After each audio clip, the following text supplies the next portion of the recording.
1008 soil ப்ராஜெக்டை பார்த்துக்கிட்டு இருக்க பக்த பெருமக்களுக்கு நான் வணக்கத்தை தெரிவிச்சுக்கிறேன். இன்னைக்கு நம்மளோட யாத்திரை எதை நோக்கி போகுதுன்னு வாங்க செக் அவுட் பண்ணுவோம். ஹார்வர்ட் டிவிஷன் நம்பர் 3 மறக்கப்பட்ட ஒரு ஆலயத்திலேருந்து தான் இன்னைக்கு ஒரு படி மண் எடுக்க வந்திருக்கோம். இந்த ஆலயம் மிக மிக பழமையான ஆலயம். 130 வருஷத்துக்கு முன்னாடி உள்ள ஆலயம் சொல்லலாம். இதுக்கு முன்னாடி இந்த இடத்துல ஒரு பள்ளிக்கூடம் இருந்துச்சு. இந்த பள்ளிக்கூடம் உடப்பட்டுட்டு பிறகு இதோட லைசன்ஸ் தூக்கிட்டு இன்னொரு இடத்துல ஹார்வர்ட் டிவிஷன் 3ன்னு சொல்லிட்டு தமிழ் பள்ளி உருவாக்கி வச்சிருக்காங்க. இந்த இடத்துல 3 ஆலயம் இருக்கு. பட் 3மே ஒரே மேனேஜ்மெண்ட் கீழே ஒரே நிலத்தில் இருக்கிற வாசி ஒரு பொடி மண்ணில் தான் நம்ம கணக்கு பண்ண போகிறோம். இது மிக பழமையான ஆலயமாக இருக்கிற வாசி இந்த இடத்துல ஆட்கள் இல்லை. காரணம் டிவிஷன் நம்பர் 3ல இடத்துல ஒரு 300 குடும்பம் மேற்பட்டு வாழ்ந்துருந்தாங்க. எல்லாருக்கும் இடம் மாற்றி அதுக்கப்புறம் வேலை காரணமாக வெளியே ஊருக்கு போயிட்டாங்க, திருமணம் பண்ணி போயிட்டாங்க. இந்த ஊரில் ஆளே இல்லை. ஒரு கிளாப்பாசாவி நடுவில் ஒரே ஒரு ஆலயம், அதை மெயின்டைன் பண்ணுறதுக்காக ஒரு தலைவர் இருந்தார். அவரும் பல முறையாக நம்மள்கிட்ட காண்டாக்ட் பண்ணியிருந்தார். இன்றைக்கி தான் ஒரு பிடி மண் எடுக்கிறதுக்கு ஒரு வாய்ப்பு கிடச்சி. இந்த ஆலயத்தை பார்க்கும்போது பெருமைப்படுறதா, கவலைப்படுறதா, வேதனைப்படுறதா, சந்தோஷப்படுறதா எனக்கு தெரியல. இங்கேருந்து ஒரு பொடி மண் எடுக்கும் போது கூட மனசு ரொம்ப பாரமாக தான் இருந்துச்சு. காரணம், இந்த ஒரு பொடி மண் எடுக்கிறதுக்கு மட்டும் தான் இந்த ஆலயத்துக்கு வரேன். இதுக்கப்புறம் இந்த ஆலயத்துக்கு வர முடியுமான்னு தெரியல. இந்த ஆலயத்தில் சில இடத்துல மண் எடுக்கிறதுக்கு வாய்ப்பு கிடச்சி, இந்த மரத்துக்கு அடியிலையும் எடுக்கிறதுக்கு ஒரு வாய்ப்பு கிடச்சி. அதே நேரத்தில் இருக்கிற முன்னீஸ்வரர் ஆலயத்திலும் அப்புறம் அவங்களோட ஆத்தங்கர ஆலயத்துலேருந்து ஒரு பொடி மண் எடுக்கிறதுக்கு ஒரு வாய்ப்பு கிடச்சி. இங்கே நீங்கள் பூஜைகள் செய்ய போகிறீங்க, உங்கள் குடும்பத்துக்கு உண்டான பால் குடம் எடுத்து அம்பாள் செலுத்தி பூஜைகள் செய்ய போகிறதா இருந்தால் கூட நீங்கள் தாராளமாக தலைவரை தொடர்பு கொள்ளலாம். அவர் எல்லாத்தையும் கோயிலை அரேஞ்ச்மெண்ட் பண்ணிடுவார். நீங்கள் உங்கள் குடும்பத்தோட உங்களோட விழாக்களோ பொங்கல் வைக்கிறதோ இதை கூட நீங்கள் வழி நடத்திக்கலாம். 1008 சாயில் ப்ராஜெக்ட் மூலியமாக நம்ம 3 டிவிஷனோட அம்மன் கோயிலை பார்த்தாச்சு. Division number 1, division number 2, division number 3 எல்லாமே ஸ்ரீ மகாமாரியம்மன் ஆலயத்திலேருந்து ஒரு புடி மண் எடுத்தாச்சு. இது ரொம்ப பெருமையான ஒரு விஷயமா தான் கருதுறேன். இந்த ஆலயத்துக்கு முன்னாடி பெரிய பெரிய கிளாப்பாசைடு மரம் வந்துருச்சு. தலைவரோட பொறுத்த வரைக்கும் இந்த இடத்துல ஒரு பெரிய தடல் இருந்திருக்கு. எல்லாரும் இங்கே பந்தில் ஆடுறதுக்கு ஒரு வாய்ப்பு கிடைச்சிது. இந்த வேளையில் டெம்பிள் மேனேஜ்மெண்ட்டுக்கும் டெம்பிளோட தலைவருக்கும் நான் நன்றி தெரிவிச்சுக்கிறேன். அவர் முழுமூச்சோட நம்மளுக்கு உதவி செஞ்சு இந்த மண் எடுக்கிறதுக்கு ஒரு வாய்ப்பும் கொடுத்துருந்தாரு. இந்த ஆலயத்துக்கு போகணும்னு நினைக்கிறேன். கண்டிப்பாக நீங்கள் தாராளமாக என்னை தொடர்பு கொள்ளலாம்.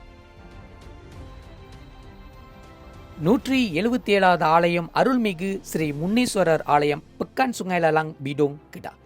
சுங்கைலலாங் டவுனுக்குள்ளே வந்தீங்கன்னா போலீஸ் ஸ்டேஷன் ஏரியாவுக்கு தாண்டின பிறகு ஒரு மார்க்கெட் வரும். அந்த மார்க்கெட்டுக்கு லெஃப்ட் சைடில் பார்த்தோமா ஒரு சைன் போர்டு இருக்கும். அந்த சைன் போர்டு பார்த்தீங்கன்னா இந்த ஆலயத்தை நீங்கள் பார்த்துடலாம்.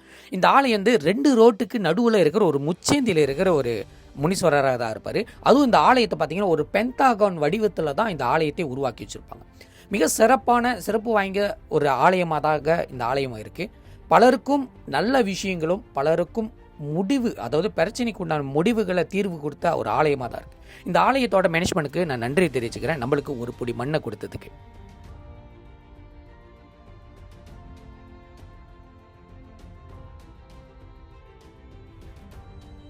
அதே சுங்கைலலாங் ஏரியாவில் இன்னொரு ஆலயமும் இருக்குது. ஸ்ரீ பால நாகம்மாள் முன்னீஸ்வரர் ஆலயம், துப்பி கிரேத்தாப்பி சுங்கைலலாங் டுவா.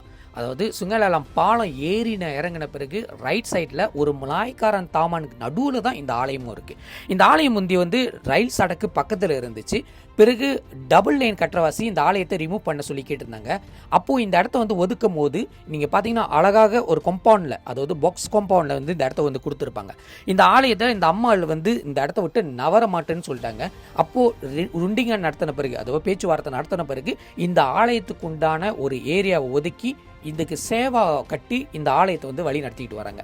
தற்பொழுது இந்த ஆலயத்தை அடுத்த வருஷம் பாலஸ்தாபம் பண்ண போகிறாங்க. ஸோ பொதுமக்களாகிய நீங்கள் உதவியும் செய்யலாம். இந்த வேளையில் டெம்பிள் மேனேஜ்மெண்ட்டுக்கு நான் நன்றியை தெரிவிச்சுக்கிறேன். ரெட்டை கருமாரியம்மன் ஆலயம், இந்த ஆலயத்துக்கு வரதா இருந்தால் இந்த அம்பாள் ஆசீர்வாதம் பண்ணால் மட்டும்தான் உங்களுக்கு அதோட வெளிச்சமும் தெரியும், அதே நேரத்தில் அதோட வழியும் கிடைக்கும். இந்த ஆலயத்தில் இன்னொரு கருமாரியம்மன் இருக்காங்க. இந்த கருமாரியம்மன் பார்த்தாலே உங்களுக்கு தெரிஞ்சிடும், மிக மிக பழமையான கருமாரியம்மன். இவங்களுக்கு உண்டான ஒரு வரலாறு இருக்குது. இதுக்கு தனிப்பட்ட வீடியோஸும் செய்வேன். அதே நேரத்தில் இந்த ஆலயத்தில் தற்பொழுது திருப்பணி செய்கிறதுக்கு ரெடியாக இருக்காங்க. உங்களால் முடிஞ்ச அளவுக்கு நீங்கள் காணிக்கையும் கொடுக்கலாம். ஏதாச்சும் ஒரு பங்களிப்பு எடுத்து இந்த கோவிலை உருவாகிறதுக்கு உங்களோட ஒத்துழைப்பும் கொடுக்க முடியும். இந்த வேலையில் நம்மளுக்கு ஒத்துழைச்சு ஒரு பொடி மண்ணை கொடுத்த டெம்பிள் மேனேஜ்மெண்ட்டுக்கு நான் நன்றி தெரிவிச்சுக்கிறேன். இதே போன்ற நிறைய ஆலயத்துக்கு நம்ம போக வேண்டியது இருக்குது. நிறைய ஆலயத்தோட ஒரு பொடி மண் எடுக்க வேண்டியது இருக்குது. இது தொடர்ச்சியாக ஃபாலோ பண்ணிக்கிட்டு இருக்க எல்லா பக்த பெருமக்களுக்கும் நான் நன்றியும் தெரிவிச்சுக்கிறேன். நீங்கள் இல்லைன்னா இந்த பயணம் இல்லை. உங்களை அடுத்தடுத்த எபிசோடில் நான் சந்திக்கிறேன். நான் சந்தனா துரோணாச்சாரியா. இது 1008 சாயில் ப்ராஜெக்ட் உங்களுக்காக.